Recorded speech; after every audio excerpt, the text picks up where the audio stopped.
नमामि धन्वन्तरिमादिदेवम् सुरासुरैर्वन्दितपादपद्मम् लोके जरारुभयमृत्युनाशनम् दातारमीशं विविधौषधीनां शङ्खं चक्रं जलौकां दधतं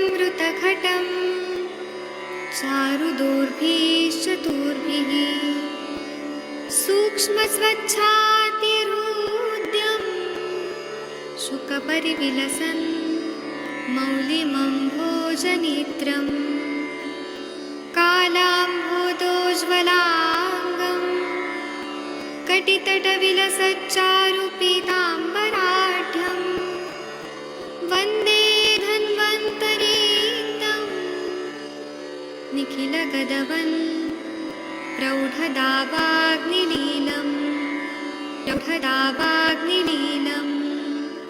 प्रौढदावाग्निलीलम्।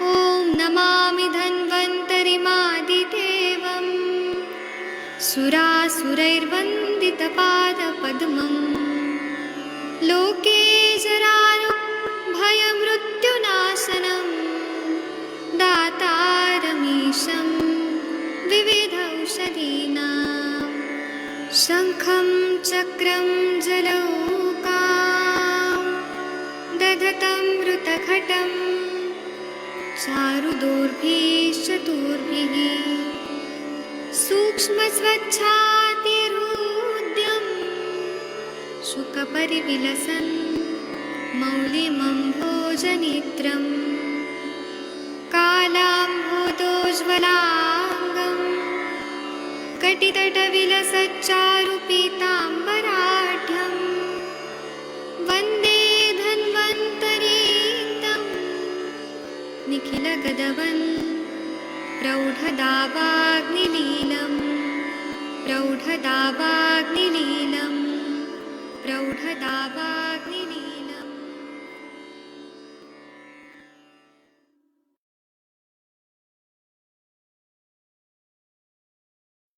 प्रणाम सभी लोगों को। मैं वैद्य अरविंद पाठक आप सभी लोगों का स्वागत करता हूं। सभी लोगों को कोटि कोटि प्रणाम करता हूं। आप सबके सब भारत के सर्वश्रेष्ठ चिकित्सक लोग हैं, सभी को मैं प्रणाम करता हूं।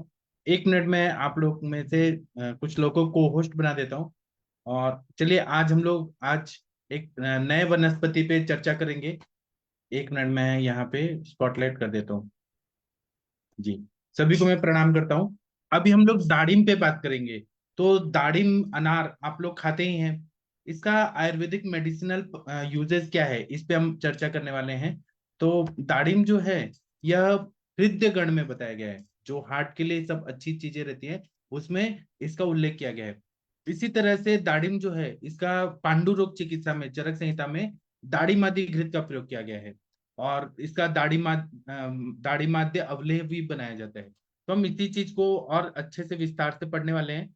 तो मैं अभी आप लोगों को पढ़ाऊंगा। 1 मिनट रुकिए, मैं यहाँ पे थोड़ा स्क्रीन शेयर करके फिर मैं पढ़ाऊंगा। तो जो चीजें देख के हम पढ़ते हैं समझते हैं वो और ज्यादा अच्छे से याद हो जाती है।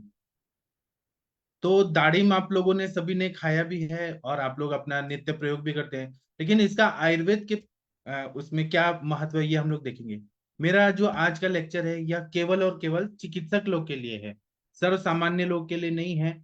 जो लोग देख के चिकित्सा खुद करना चाहते हैं, खुद चिकित्सक समझते हैं खुद को, तो वह गलत है। खुद चिकित्सा नहीं करना है। जो भी चिकित्सा करना है वो चिकित्सकीय परामर्श से करना है।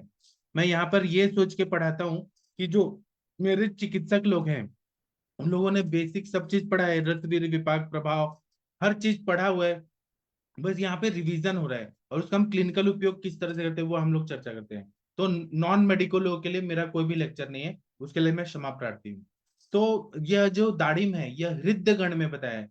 तो हृदय के लिए जो जो उपयोगी रहते हैं, जैसे अर्जुन उपयोगी रहता है क्योंकि हृदय जो है वो शिरामर्म है ना, और महामर्म है, और त्रिमर्म में इसका बहुत ज्यादा महत्व है।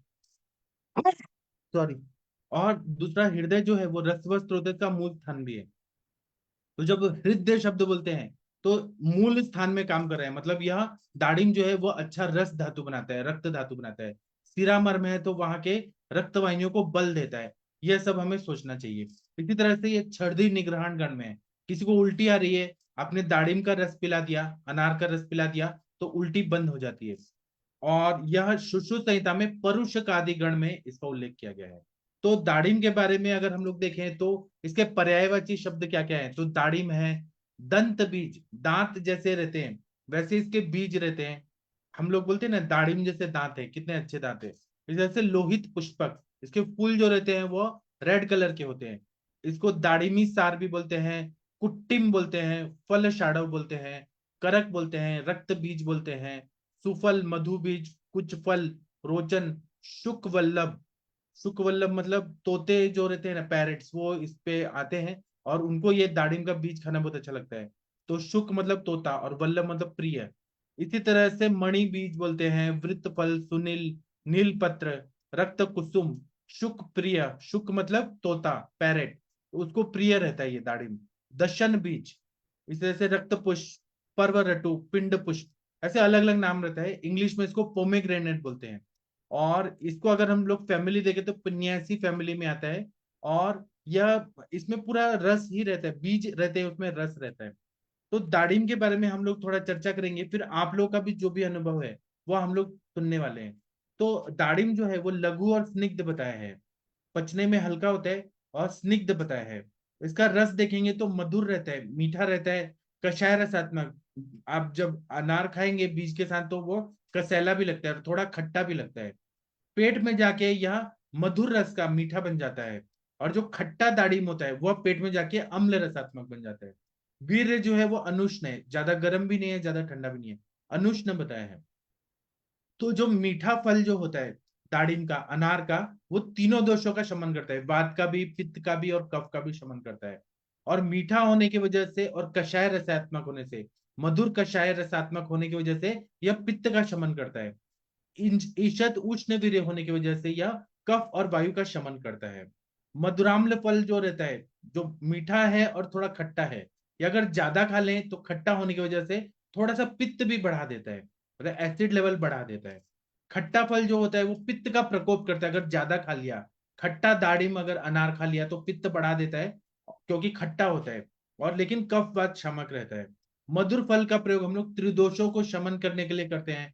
मधुराम्ल फल का प्रयोग हम लोग कफ वातात्मक विकार के लिए करते हैं। और खट्टा फल का भी प्रयोग हम लोग कफ की बीमारियां जैसे खांसी, सर्दी, जुकाम, ये सब है, और वायु की बीमारी, पेन वगैरह है, उसके लिए हम लोग प्रयोग करते हैं। या इसकी जो छाल होती है, दाड़िम की जो छिलका होता है फल का, वह शोथ को ठीक करता है और रोपण कार्य करता है। इसलिए हम लोग ऊपर इसको कूट के, पीस के, और चटनी जैसा कल्क बना के, और इसका हम लोग लेप लगाते हैं तो कोई भी घाव वगैरह जो है वह हील करने में इजी हो जाता है। शोथ को कम करता है, रोपण कार्य करता है, क्योंकि कषाय रसात्मक होता है। इसी तरह से जो दाड़िम का पेड़ का छाल या इसके फल का छाल है, उसको हम काढ़ा बनाते हैं, और कंठ रोग और मुख रोग में जो गार्गलिंग करते हैं वो करने के लिए प्रयोग करते हैं। कवल और गंडुश करने से जो भी मुंह के रोग हैं, जैसे मुंह में छाले पड़ गए हैं, या फिर गले में फेरिंजाइटिस, लैरिंजाइटिस, जो भी हो गया, उसमें बहुत अच्छा काम करता है। टॉन्सिलाइटिस में भी बहुत अच्छा, अगर हम लोग गार्गलिंग करें या पिए तो बहुत अच्छा फायदा होता है काढ़े का। किसका काढ़ा, तो दाड़िम के छिलके का, या दाड़िम फल के छिलके का, या पेड़ के छिलके का। और व्रण का धावन करने के लिए, ड्रेसिंग करने के लिए भी इसका बहुत अच्छा प्रयोग होता है। नाक से अगर खून आ रहा है, रक्त पित्त है, ऊर्ध्वक रक्त पित्त है, तो फूल का रस को निकाल के नाक में डालते हैं तो वह पूरी तरह से ठीक कर देता है। इसी तरह से मस्तिष्क के लिए शक्तिदायक है। तो जो लोग बहुत जल्दी पढ़ के थक जाते हैं, ज्यादा पढ़ नहीं पाते हैं, उनको दाड़िम का रस अगर पिला दिया, अनार का रस पिला दिया, तो शक्तिदायक है। मेद्य है, मेधा शक्ति को बढ़ाता है। धारणा शक्ति को, मतलब कोई भी चीज को पढ़ना, ग्रास्प करना और उसको स्थिर रखना, धारणा शक्ति को ये बढ़ा देता है। और मस्तिष्क की दुर्बलता में भी ये बहुत अच्छा काम करता है। उसी तरह से इसका फल जो है, किसी को टेस्ट नहीं आ रहा है खाने में, अरुचि है, तो यह रुचि बढ़ा देता है। यह अग्नि को बढ़ाता है, दीपन कार्य करता है। पूरा दिन आप कुछ ना दें, केवल दाड़िम का रस दे तो बहुत तेज भूख बढ़ेगी। क्योंकि मॉडर्न डॉक्टर्स भी ये मानते हैं, मॉडर्न एलोपैथी के साइंटिस्ट डॉक्टर्स मानते हैं कि फ्रूट में ऐसे एंजाइम सीक्रेट होते हैं जो अपनी इतना मतलब डाइजेस्टिव फायर जो है अपनी जठराग्नि उसको प्रदीप्त कर देते हैं। इसी तरह से किसी को प्यास लग रही है और प्यास बुझ नहीं रही है, कितना भी प्यास करो, तो उसको हम तृष्णा रोग बोलते हैं। या किडनी फेलियर के भी पेशेंट, उनको प्यास बहुत ज्यादा लगती है, तो उसमें तृष्णा निग्रहण गण में ये बताया है। इसलिए दाड़िम का रस जो नॉन डायबिटिक पेशेंट है उनको हम लोग देते हैं। डायबिटिक वालों को नहीं देना चाहिए, क्योंकि उनका शुगर बढ़ा हुआ रहता है। अगर वो इंसुलिन डिपेंडेंट है या नॉन इंसुलिन डिपेंडेंट, तो भी ध्यान से देना चाहिए, मेडिसिन को प्रोपोर्शन में रख के, कि ये दाड़िम का रस। लेकिन ये तृष्णा निग्रहण, प्यास को दूर कर देता है। इसी तरह से ग्राही है, किसी को लूज मोशन हो रहा है या अल्सरेटिव कोलाइटिस है, प्रवाहिका है, तो यह अगर हम दाड़िम का रस देते हैं तो वो लूज मोशन को कंट्रोल कर देता है। इसी तरह से फल का काढ़ा या मूल का, अगर छाल का काढ़ा अगर हम लोग दें, तो एक कृमि नाशक है। फल का जो छिलका होता है उसका अगर हम लोग प्रयोग करें, पेट में किसी भी तरह के ring worm, hook worm, tape worm, कीड़े होते हैं बड़े बड़े, बड़े बड़े हो, हमारे आयुर्वेद में रक्तज कृमि, पुरुषज कृमि, कफज कृमि, श्लेष्मज कृमि, अलग अलग तरह के बताए। तो यह हर तरह के कृमि को नष्ट कर देता है। अरुचि में अच्छा काम करता है। आम बहुत ज्यादा बढ़ा है तो आम का पाचन करता है। या कुछ खाने को नहीं देना है, केवल दाड़िम का रस देना है। इसी तरह से अग्निमांद्य है, भूख नहीं लग रही है, तो अनार का रस दीजिए। प्यास लग रही है, लूज मोशन हो रहा है, या फिर पित्त के बीमारी है, हाइपर एसिडिटी हो रहा है, पूरा बॉडी में बर्निंग हो रहा है, जलन हो रही है बहुत ज्यादा। इसी तरह से कृमि के लिए तो हम लोग छाल का काढ़ा देते हैं, 10 to 20 ml सुबह शाम देना है, 3 महीना देना है, तो कृमि पूरी तरह से नष्ट होकर गिर जाते हैं। इसमें मतलब ये बर्मीसाइडल इस तरह से माना जाता है। इसी तरह से ये हार्ट के लिए बहुत ही अच्छा है। शोणित स्थापन है, जो माताओं बहनों को बहुत हैवी मेंसेज होते हैं, मेटोरेजिया मेनोरेजिया, रक्त प्रदर होता है, बहुत ज्यादा वो जा रहा है, मतलब मेंसेज का रक्त खूब ज्यादा जा रहा है, उनके लिए खुद खून को स्थापित करके रखना, खून जाने से रोकने के लिए हम लोग दाड़िम का छाल का काढ़ा बना के देते हैं, तो यह पूरी तरह से रोक देता है।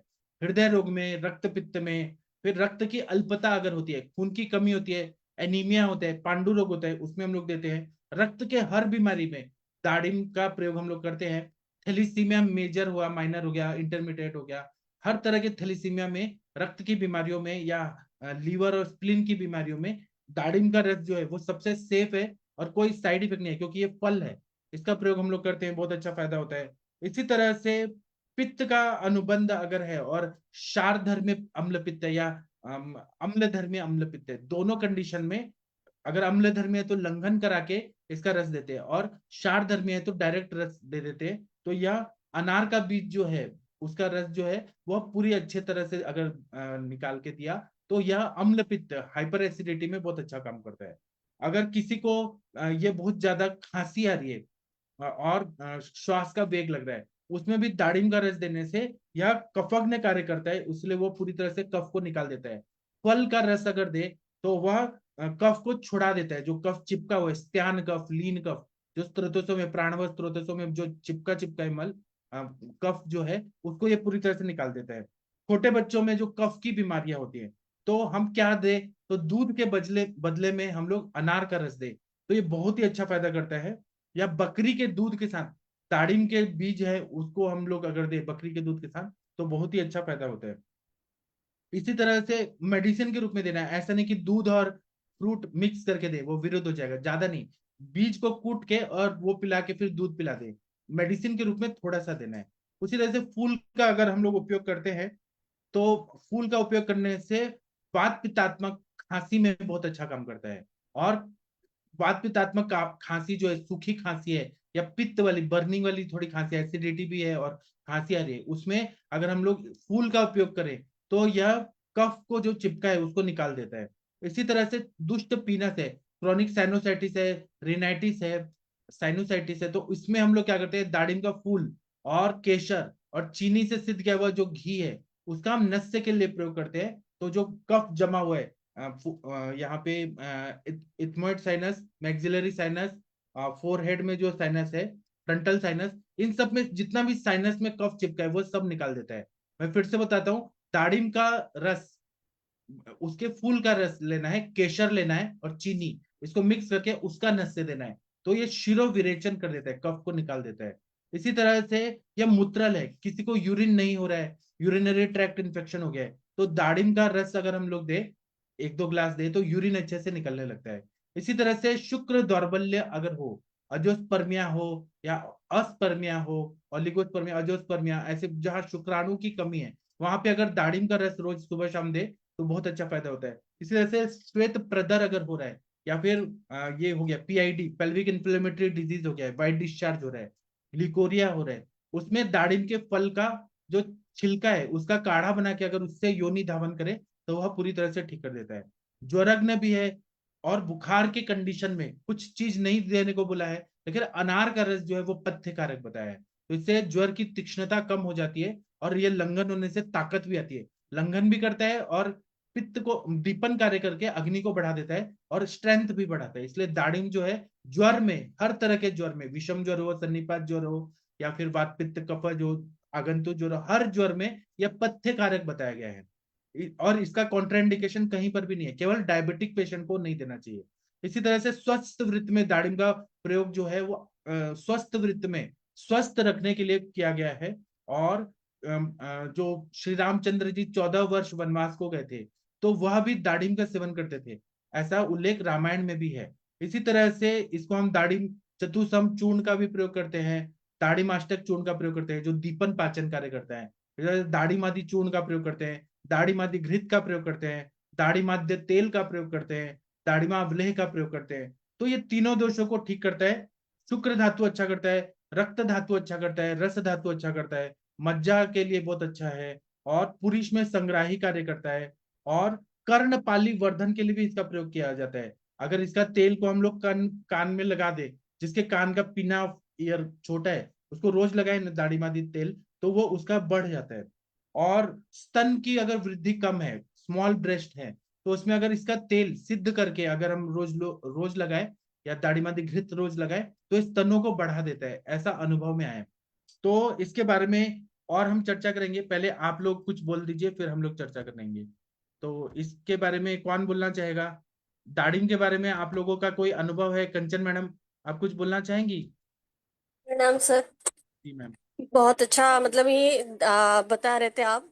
और ये अनार जो है वो बहुत ही अच्छी, मतलब हम इजीली अवेलेबल होता है, और मोस्टली सभी सीजन में अवेलेबल होता है। और जैसे हम इसे अगर घर में फ्रूट तो हमारे घर में सबके घर में आते हैं, तो मुझे लगता है ये बहुत अच्छा। जैसे जो भी आपने गुणधर्म इसके बताया, अगर हम उसको सोच के हम दे तो इसका बहुत फायदा होता है। और मैंने दाढ़ी मास्टक चूर्ण, दाढ़ी मावल या इन सब का यूज किया है। पर जैसे फ्रेश जूस में मोस्टली एनीमिया के पेशेंट में, एनीमिया किस वजह से है उसको अगर हम हमारी दवाइयाँ स्टार्ट कर दे, किसी भी वजह से हो सकता है। अगर गुद मार्ग से उसका रक्तस्राव हो रहा है, या फिर मेंस्ट्रुअल साइकिल में बहुत ज्यादा ब्लीडिंग हो रहा है, या फिर नासागत रक्तस्राव है, या फिर जो भी साइड से, मतलब रक्त पित्त की कोई भी कंडीशंस में हम इसे दे सकते हैं। और सबसे अच्छा ये है कि इसको सोचना नहीं पड़ता है कि हमें देना है या नहीं देना है, हम बिल्कुल हर एक पेशेंट में दे सकते हैं, डायबिटीज छोड़ के। और बहुत ही अच्छा काम करता है। जैसे मतलब अगर ज्वर भी आ रहा है, पेशेंट को कुछ खाने की इच्छा नहीं हो रही है, तो हम इसे जूस बना के दे तो उसको एक तर्पण का भी काम करता है, एक लंघन का भी काम करता है। और मतलब उसको रुचि भी बढ़ाएगा, क्योंकि ये अम्ल रस होने की वजह से ये रुचि भी बढ़ाता है। और ये एक खाने में मिनट कंचन मैडम, मेरे पास एक पेशेंट है, मैं 1 मिनट में आ रहा हूँ, आप बोलिए, फिर थोड़ा संभालिए, बीना मैडम जी भी बोलेंगे। ठीक है, जी सर। 1 मिनट और में आ हाँ, ये रुचि को उत्पन्न करता है, इसलिए हम अगर फीवर में भी इसे दे रहे हैं तो हमें फीवर में भी बहुत अच्छे इसके अच्छे लाभ मिलते हैं। इसका जो छिलका होता है, मैं मुख पाक में भी इसका काढ़ा बना के उसके गंडूश करने के लिए बोलती हूँ, या फिर कभी कभी अगर उसको चबा के भी हम खाए तो मुख पाक में भी बहुत अच्छा फायदा करता है। माउथ अल्सर्स को पूरा ठीक कर देता है। दाढ़ी मास्टर चूर्ण भी एक दीपन पाचन का काम करता है। तो हम बहुत मतलब टेस्टी भी लगता है, छोटे बच्चे भी आसानी से ले लेते हैं। तो इसे हम हर एक पेशेंट में दे सकते हैं। बस इसे हमें जैसे कि बहुत मीठा, मतलब दाडिम का जूस अगर हम बनाने चाहे तो 2 दाडिम लेके एक गिलास जूस बने, इतना उसको मतलब 2 दाडिम एक साथ डायबिटिक पेशेंट में हम नहीं खिला सकते, क्योंकि नेचुरल स्वीटनेस भी हम डायबिटीज पेशेंट में थोड़े से अवॉइड कराते हैं। ऐसा नहीं है कि बिल्कुल भी नहीं देना है, पर थोड़ा बहुत मात्रा में हम जरूर दे सकते हैं। और ये बहुत अच्छा रक्तवर्धक है। जैसे भी जो कंडीशंस हमने बताई अभी की रक्त पित्त के सभी पेशेंट में, ये अगर रेगुलर पिलाए ना तो 7 अगर उसका हीमोग्लोबिन है तो हम बिल्कुल 1 महीने में उसका हीमोग्लोबिन हमें 11 या 12 तक होता हुआ दिखता है। बस हमें बाकी मेडिसिन भी उसको देनी है, किस वजह से उसका हीमोग्लोबिन कम हुआ है वो भी देखना है, उन सबके साथ हमें इसे ऐड करना है। ये बॉडी में ठंडक भी पैदा करता है, अगर पेट में जलन भी हो रही है तो ये बहुत अच्छे से काम करता है। अम्ल पित्त के पेशेंट में हर एक पेशेंट में ये बहुत अच्छे से काम करता है। अगर पेशेंट को मूत्रदाह भी हो रहा है तो हम इसका जूस बना के दे तो उसमें भी बहुत अच्छा काम करता है। मतलब एक अगर हमें बहुत थकान लग रही है और हम आ रहे हैं तो ये हमें हम अगर उसको 1 गिलास अनार का जूस दे तो उसका मतलब एक बॉडी एनर्जी भी बढ़ जाता है, एकदम तर्पण करता है, क्योंकि इजीली वाटर बेस होने की वजह से मतलब जूस निकाल रहे हैं ना हम उसका, तो वो इजीली डाइजेस्ट हो जाता है हमें। मतलब पानी जैसे हम अगर ग्लूकोज का पानी बना के दे रहे हैं या फिर हम पानी में शक्कर मिला के और नमक का मिला के दे रहे हैं तो जैसे तर्पण होता है वैसे ही इसको आप अगर पियेंगे तो ऐसे लगता है आंखों में भी एक चमक आ जाती है, आंखों में जैसे एक दिखने के लिए भी मतलब हम ऐसे फ्रेश फील करते हैं। मतलब ये हर एक फीमेल ने भी लेना चाहिए, क्योंकि उनको हर महीने महावारी की इससे गुजरना पड़ता है। महावारी को ठीक करने में भी इसका बहुत फायदा होता है। लड़कियों में अगर बहुत ज्यादा मेंस्ट्रुअल पेन है तो उसमें भी ये बहुत अच्छा काम करता है। उनका खून रोज हर महीने ही जा रहा है तो उनको उनका जो हीमोग्लोबिन है उसको एक मेंटेन करके रखना भी बहुत जरूरी होता है, क्योंकि रक्त ही हमारे बॉडी में एक जीवन का काम करता है, तो हमें बहुत अच्छे से उसको संभालना होता है। तो एक बहुत अच्छी और सस्ती दवाई हमें हमारे पास है और इसको हम डेली यूज में और एनी टाइम यूज कर सकते हैं। तो मुझे लगता है सबने इसका यूज घर में भी करना चाहिए और पेशेंट्स को भी समझाना चाहिए कि आप एक अनार ऐसा फ्रूट है कि हम सब खा सकते हैं। और इसको अच्छे से हम जूस बना के दे सकते हैं, जिसको अच्छा वैसे ही दाने निकाल के अगर खाना चाहे तो वैसे भी खाने की आदत डाले ना तो वो उसकी जो सीड्स है उससे जो मल बंद अटका पड़ा हुआ है उसको भी खुल के निकलने में एक रफेज टाइप काम करता है, तो उससे भी बहुत अच्छा फायदा होता है। आ, इस मतलब ये एक मैं बोलूंगी कि एक चमत्कारिक फ्रूट है और जो कि हमारे मतलब हाँ हमें इजीली अवेलेबल होता है, तो इसका हम जरूर यूज करें। जी। वीना मैम आप है तो बोलिए कुछ। हाँ डॉक्टर वीना मैडम जी, हाँ आप बताइए प्लीज। हाँ बोलती हूँ सर। हाँ। दाढ़ी में टेस्टी और हेल्दी फ्रूट है। हमारे चरक सुश्रुत और भाव प्रकाश में भी इसका वर्णन आता है। भाव प्रकाश में कहा है कि तत्तुग्राही त्रिदोषग्नम स्निग्धम मेधा बलावहम बलावहम, यानी कि लघु गुण का है, स्निग्ध है, मधुर कषाय, आम्ल रस का है, त्रिदोषग्न है, अनुष्ण वीर्य है इसका, अम्ल हो, अम्ल जो रस है, 3 उसके प्रकार बताए गए गए हैं। तो वो रस के ऊपर ही वो मधुर अम्ल या ज्यादा अम्ल, तो ज्यादा अम्ल है आपने ही बता दिया वो कि पित्तवर्धक थोड़ा होता है। मगर ये अधिक काम करता है वो कुछ धातु के ऊपर, इसमें रस धातु के ऊपर काम करता है अच्छा, रक्त धातु के ऊपर अच्छा काम करता है, मेध्य है तो मज्जा के ऊपर काम करता है, और शुक्र धातु की नरिशमेंट अधिक सुंदरता से करता है। जो लोग ज्यादा व्यायाम करते हैं, जिनको व्यवहार ज्यादा होता है, उनमें मैं दाढ़ी मादी घृत यूज करती हूँ। और फिर दीपन काम करती है। तो दाढ़ी मास्टक चूर्ण हमेशा ही दीपन पाचन के लिए देती ही हूँ। अग्निमांद्य कम करता है और रुचि बढ़ाता है खाने की। भूख बढ़ती, भूख कम हुई है, अरुचि है रुग्णा में, तो रुचि बढ़ा के उसको स्वाद देती है। आईबीएस जैसे पेशेंट में, गृहिणी के पेशेंट में मैं शुंठी, दाड़िम का स्वरस शुंठी मिला के उनको खाने को देती हूँ। और दाढ़ी आदि घृत का भी मैं वहीं पे उपयोग करती हूँ। अम्ल पित्त में भी हम सभी अम्ल पित्त में दाढ़ी आदि घृत का उपयोग करते ही है।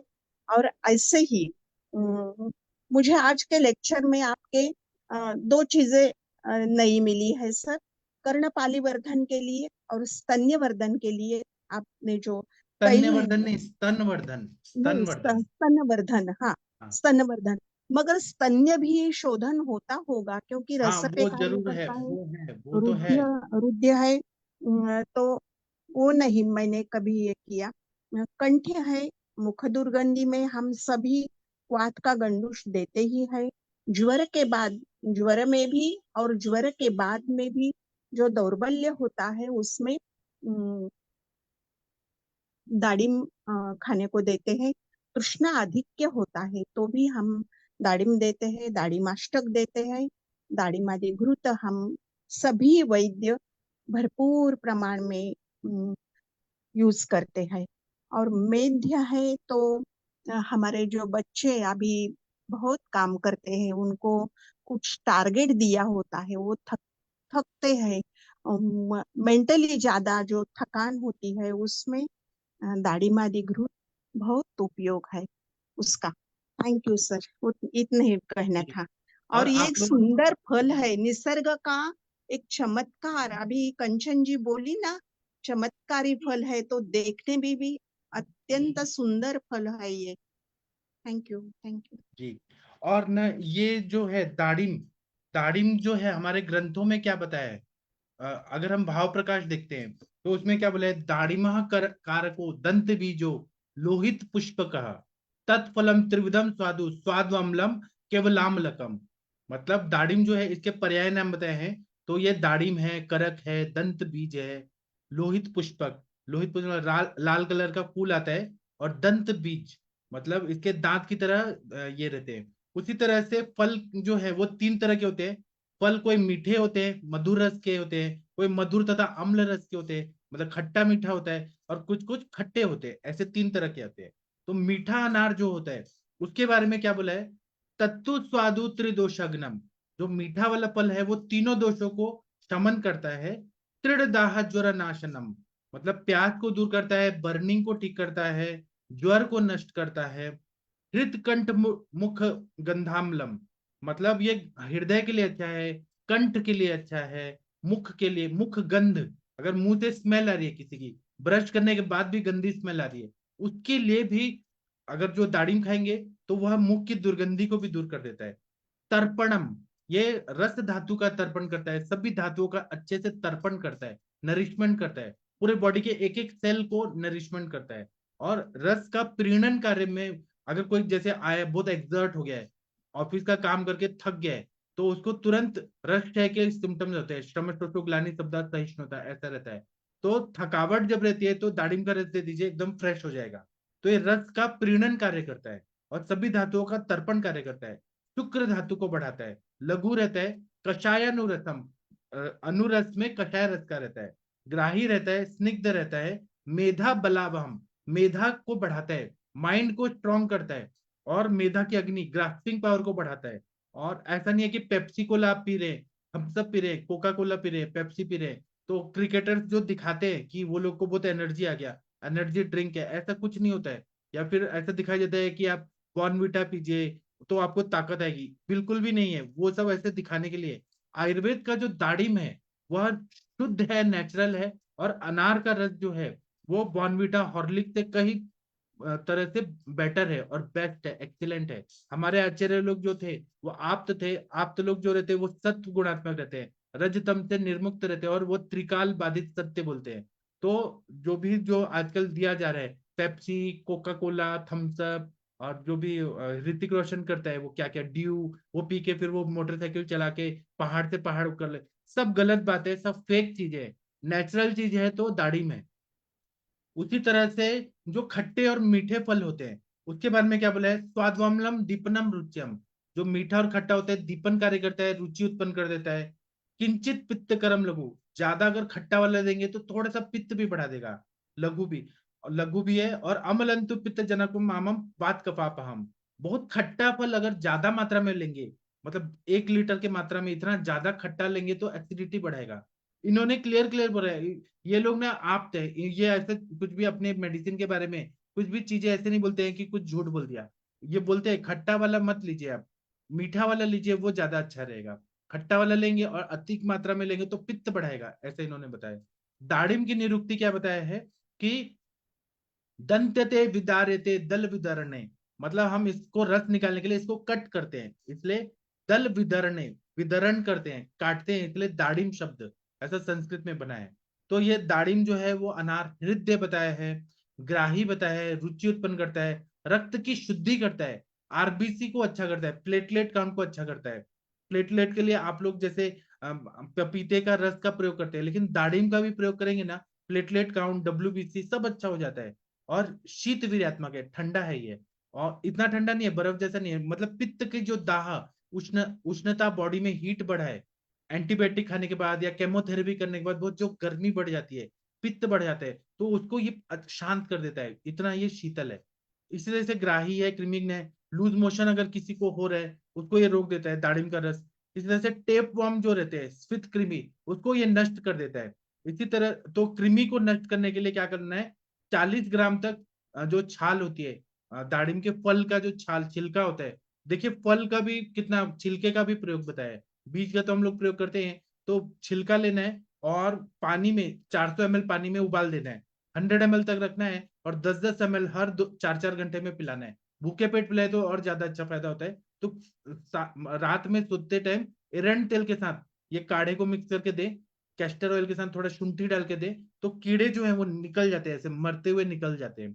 इसी तरह से अतिसार और संग्रहणी में भी, जहाँ पे मुहर मूत्रबद्धम मल प्रवृत्ति हो रही है, पेट अच्छे से साफ नहीं हो रहा है, कभी हो रहा है कभी नहीं हो रहा है, और अतिसार हो रहा है, तो वहां आमावस्था है या निरामावस्था है, लेकिन अतिसार हो रहा है, दोनों कंडीशन में इसका प्रयोग करने से बहुत अच्छा फायदा होता है। और फल का छिलका अत्यंत ग्राही होने से अतिसार और प्रवाहिका में छिलके का, फल के छिलके का काढ़ा पिलाने से बहुत अच्छा फायदा होता है। वहां पे जो अल्सरेटिव कोलाइटिस है, क्रॉन्स डिजीज है, सार्कोमा है, फिर कोलोन कैंसर है, कैंसर की भी बीमारियों में अगर छिलके का अगर हम लोग प्रयोग करें तो ब्लड आना बंद हो जाता है। जो मलीना आता है, मतलब मलीना का मतलब ब्लैक ब्लड, ऐसे बहुत दिन से संचित हुआ ब्लड वाला लैट्रिन हो रहा है, तो वो अगर मलीना भी ना आए, इसके लिए हम लोग दाड़िम के रस का, छिलके का अगर काढ़ा बना के दे तो बहुत अच्छा फायदा करता है। और पूरे फल को अगर जीरा थोड़ा सा भून दे कूट के और रस लगाए, पुटपाक विधि से अगर रस बना के प्रयोग करे, तो ये तो सर्वोत्तम अमृत के समान है, इतना बढ़िया है।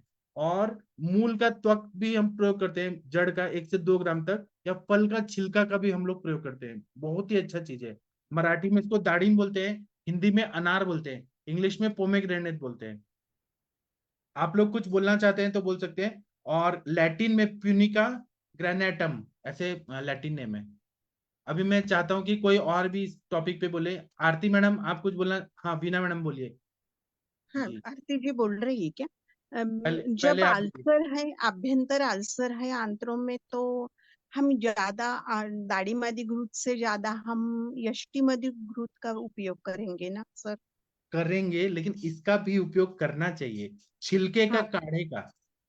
हाँ वो तो यष्टि मधु का करते ही है, अल्टरनेट में और भी दवाइयां होनी चाहिए, अगर वो नहीं है तो क्या दे, तो हाँ। इसका छिलके का क्वाथ का प्रयोग करें, कषाय रस से हील करते जाएगा। अच्छा।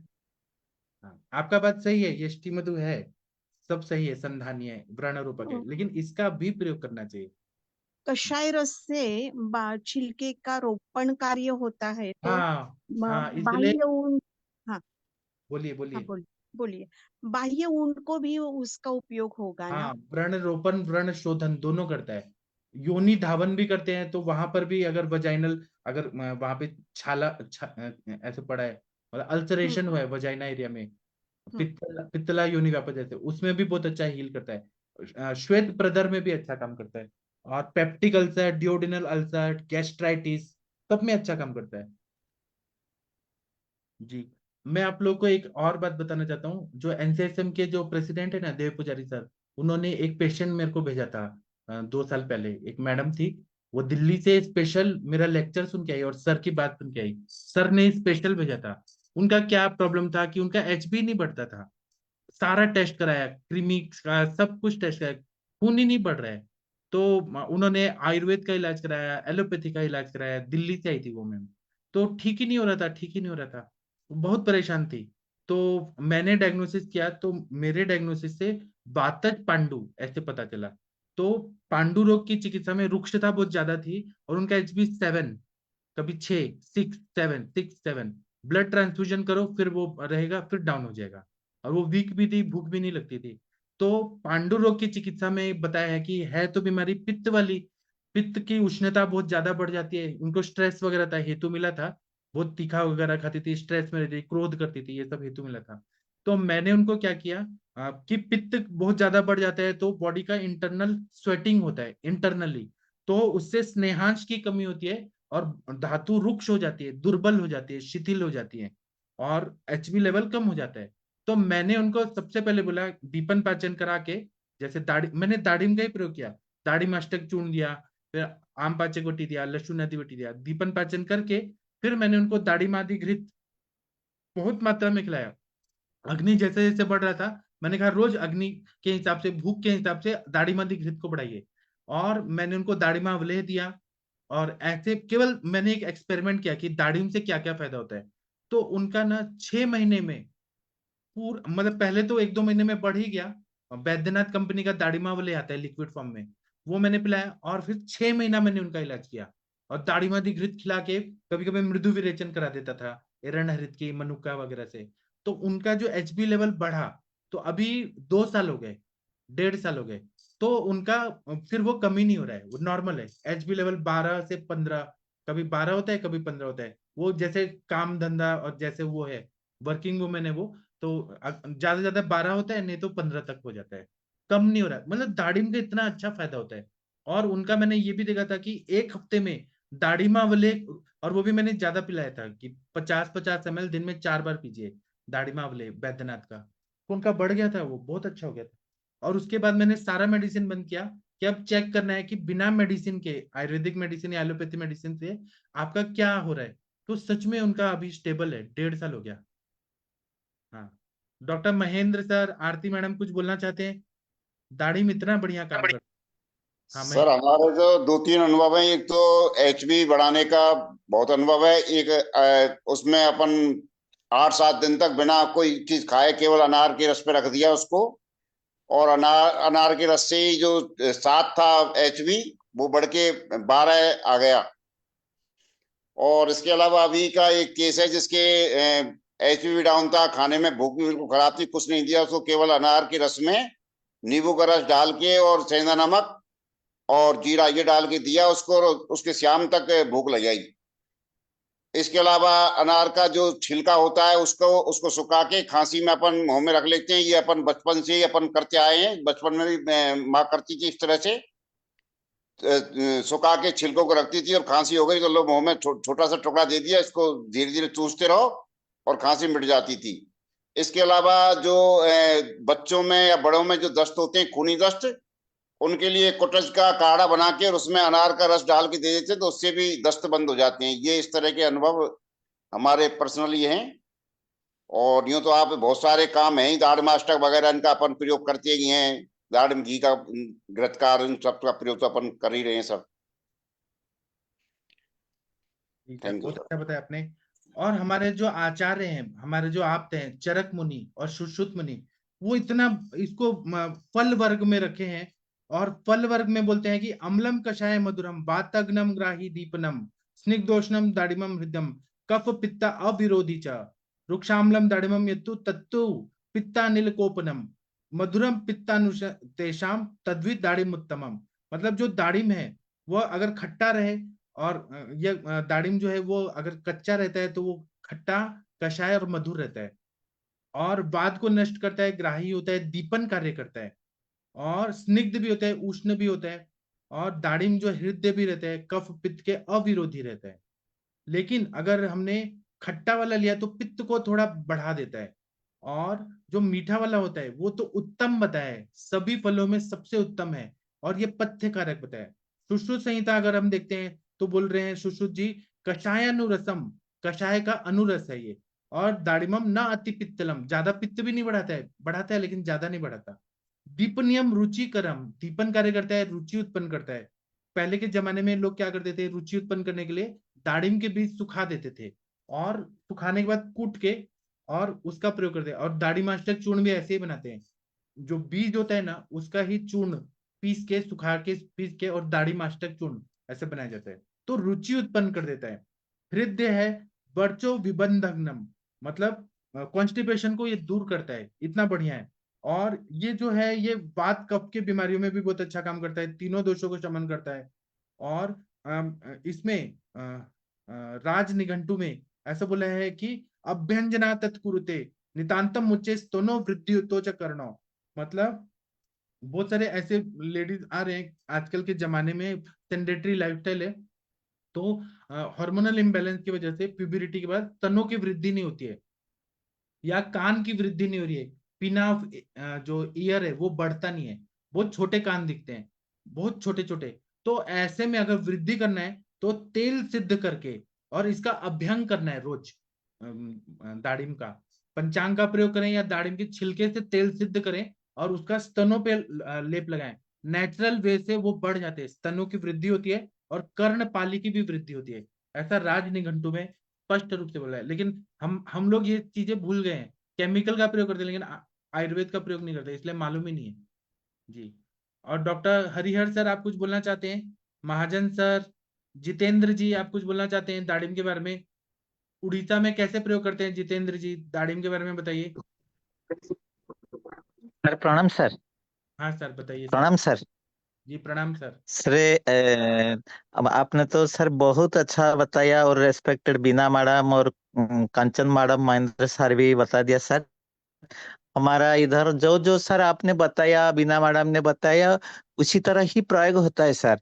लेकिन और एक सर होता है जो छोटे बच्चों में जो पतला दस्त होता है, इधर क्या करते हैं कि सर दाड़िम का जो टेंडर लीफ है वो उसे लेते हैं, और वो जो गुआवा का भी जो टेंडर लीफ है और आम का टेंडर लीफ है, उसे सब पीसकर और उसको रस निकल के 5-10 बूंद अदरक सोरस उसमें डाल के और 1 चम्मच उससे पिला देने से दस्त बिल्कुल बंद हो जाता है सर। ऐसा ही प्रयोग सरे होता है दाड़िम का। और जो जो बताया सरे रक्त बढ़ाने के लिए भी मुझे भी सारे एक अनुभव है। मैं आज से 6 साल पहले मुझे क्या हुआ था कि सब जब मुझे बहुत डिस्निया फील होता होता था कि जहां भी जाते थे तो मुझे बहुत वीक लग रहा था। तो मैंने 1 महीना तक दालिम का जो रस निकल के उसे पी लिया सर। बिल्कुल भी मैंने अपने पर ही प्रयोग किया था, बिल्कुल ठीक हो गया सर। बहुत अच्छा लगा और मुझे भी एनर्जी आ गया। मैं भी कोई दवाई नहीं खाया, सिर्फ दालिम का जूस सर लिया था। ऐसा अनुभव है सर। बहुत अच्छा सर, बहुत अच्छा बताया आपने। ठीक है, और किसी को कुछ बताना है तो बताइए दाड़िम के बारे में। आरती मैडम, गंगवार सर, अखिल जी आप कुछ बोलना चाहेंगे? आरती मैडम बताइए।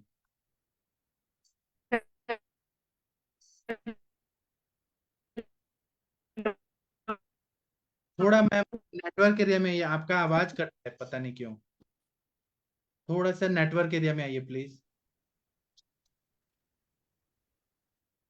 हेलो। हाँ जी बोलिए मैम। हाँ जी सर।